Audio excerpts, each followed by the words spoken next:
Hi, my name is Corinne Bloom and I'm a life coach and mentor. I wanted to speak to you today about the transition back from our Easter break. So whether you took just a few days off or you took a holiday, which is lovely at this time of year, it still can be quite a transition to come back into our daily lives, into our ordinary lives, as we might say. Whether it's work or facing our bills or our to-do lists, it can be a little bit overwhelming. And sometimes what happens is we get stuck in two different places.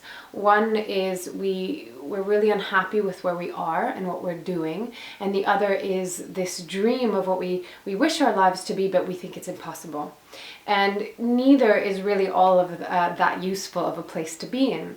So what I want to share with you, and I really share this from my own experience of the journey that I'm on right now, is we need to keep the vision of our dreams alive. And it's really easy to find a multitude of excuses as to why it's not possible.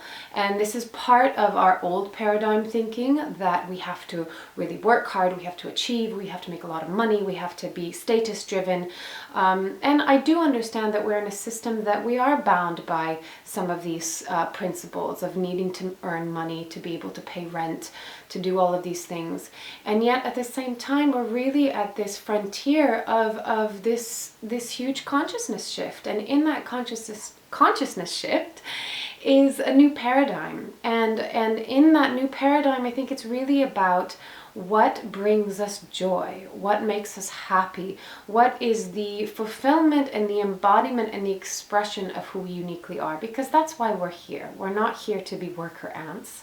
Not that there's anything wrong with the worker ants, but really we are limiting our potential. And so we have to really keep our dreams alive. Now, it doesn't mean that we can go from the job that we don't like to the dream in one big step. Anything in life is really about taking small steps, and it's the journey that gets us there.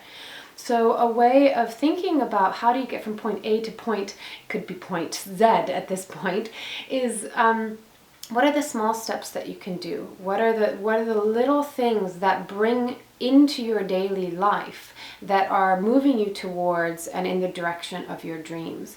And again, I just come back to my own experience of my journey right now, and wanting something to manifest, and noticing that really it's the journey and it's the small steps that are getting me there. And now as some of the manifestations are actually happening, they're becoming a reality, I'm actually really grateful for the time that it has taken for me to get here, because now I actually really appreciate it. I've grown in the process. I've met a lot of wonderful people in the process. It builds your character and your perspective of life.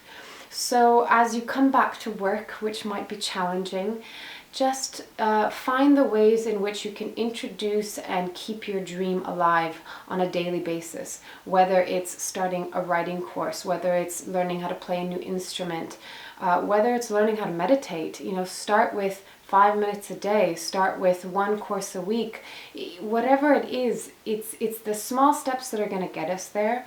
And it's also our belief that we can create a different future, we can create a new paradigm, and we can live and embody the dreams that we most desire. So we have to just believe in it and take the small steps to get there. So I hope that's been something to think about, and I wish you well on your journey.